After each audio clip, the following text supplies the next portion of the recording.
Биздин жашообузда тилекке каршы кубаныч менен дайым жаман нерсе, жакшылык менен жаман нерсе эриш аркак жүрөт эмеспи. Анан көптөгөн учурларда зордук зомбулукка кабылып калган айымдар, ошол эле балдар, кээде мырзалар деле кабылат, бирок ошого карата биздин мамилебиз жөнүндө сөз кылууну туура көрүп турам. Анткени бизде көп учурда дароо эле кылмышкерди күнөөлөбөстөн дароо ошол кылмышкердин капканына түшүп калган, курмандыкка кабылган адамды күнөөлөө байкалат да.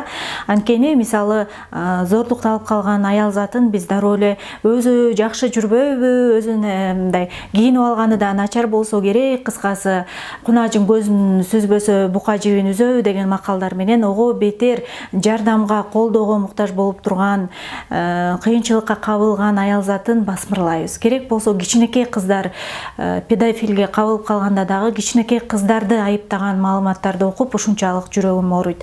Кичинекей кыз кыска көйнөк кийип алган, анан анын денесин көрүп ушунчалык тегинин эмеси калоосу ойгонуп кеткен деген маалыматтарды жазаардан мурун, деги эле ушинтип ой жүгүртөрдөн мурун ойлонууга чакырат элем да.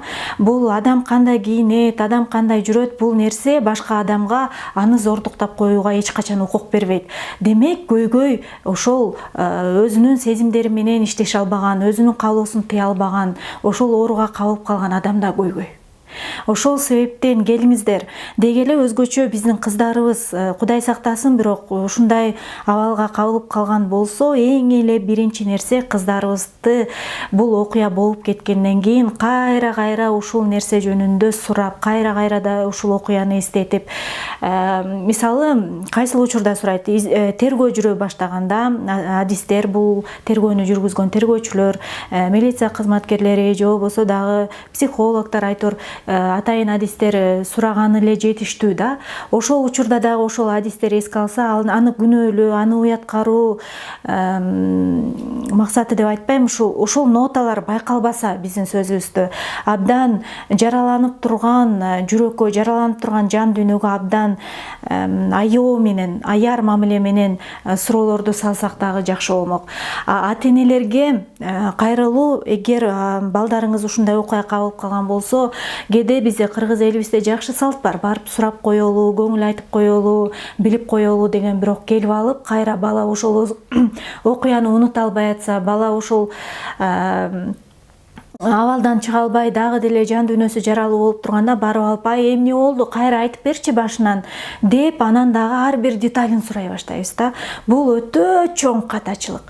Ошол учурда ата-энелер сураныч, балдарды ашыкча сурактан, ашыкча кереги жок адамдардын тергөөсүнөн, изилдөөлөрүнөн сактасаңыздар, ансыз деле тигил жака барып жооп берет. Бирок жакындар келем десе, рахмат, бирок азырынча келбей эле кое турсаңар, биз бул окуядан алыстап, бул окуяны албетте унутпайбыз, бирок убакыт дарылайт деген сөз бар эмеспи? Убакыттын өтүшүн күтүп атабыз, кичине андан көрө баланы башка нерсеге алаксытканга аракет кылсак. Ошол себептен сурап келем деген адамдардан акырын кечирим сурап токтотуп эле койгонубуз жакшы. Анан балага бул нерсени сездириш керек да. Бул окуянын болуп кеткенине сенин эч кандай күнөөң жок.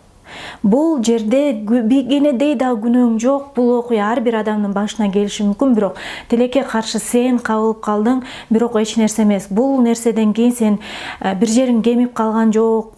Сен бул нерседен кийин мурунку эле Айнурасың же мурунку эле азаматсың. Биз сени мурункудай эле сүйөбүз, мурункудай эле кабыл алабыз.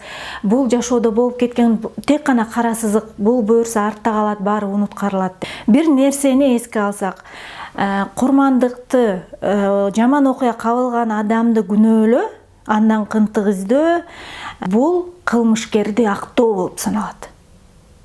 Демек, биз автоматтык түрдө кылмышкерди актап жатабыз. Жаңы кылмышкерлердин пайда болушуна түрткү болуп жатабыз. Анткени, мен эмне гана кылбайын, дайыма ошол окуяга кабылган, кырсыкка кабылган адам күнөөлүү деген нерсени өзүбүз эле байкабастан көмүскө сезимге сиңдирип жатабыз.